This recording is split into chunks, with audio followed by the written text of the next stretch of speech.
if you don't mind me asking you to, if you would, read Morocco's Proclamation of Independence uh,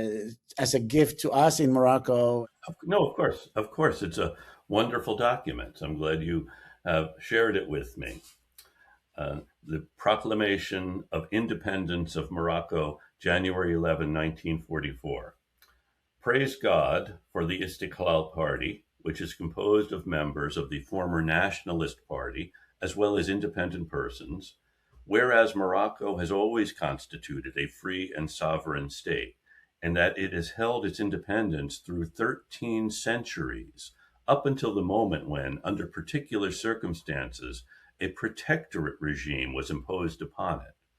Whereas the regime's objective and purpose were to give Morocco a set of administrative, financial, and military reforms without impinging on the traditional sovereignty of the Moroccan people under the aegis of their king.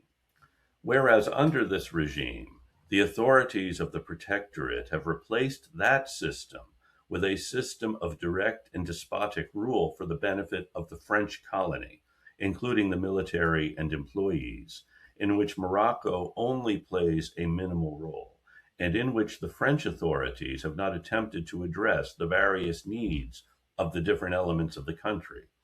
Whereas the French colony, through this system, has been able to take over all channels of power, as well as to appropriate and monopolize the country's resources to the detriment of its citizens. Whereas the regime has attempted, through all possible means, to break the unity of the Moroccan people, to prevent Moroccans from effectively participating in the governance of their country, and to deprive them of every individual civil liberty.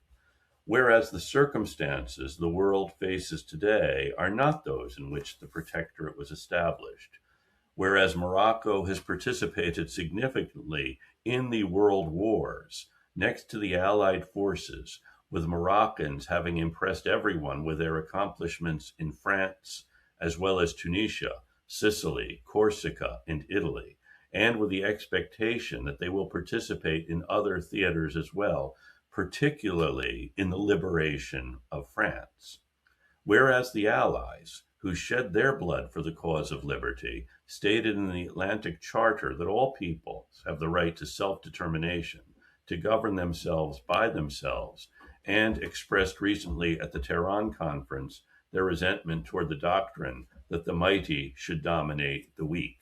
Whereas the Allies expressed their support for Muslim peoples on multiple occasions and have granted independence to some of those whose past and present civilizations are less developed than Morocco's.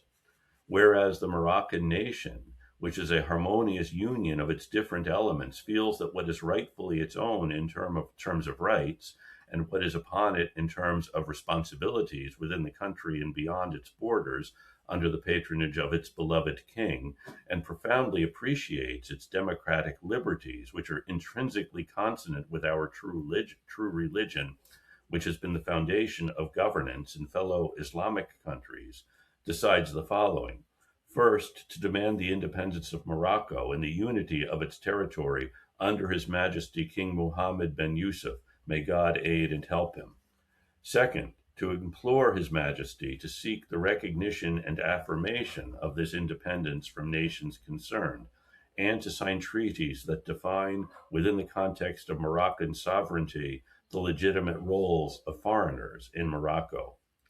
Third, to request the addition of Morocco to the group of states that have ratified the Atlantic Charter and that participated in the peace conference.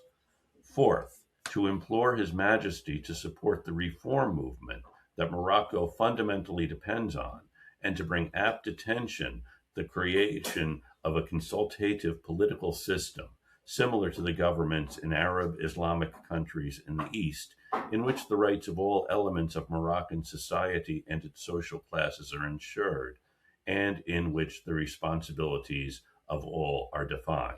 Wa salam, signed by 66 Moroccans, including one woman.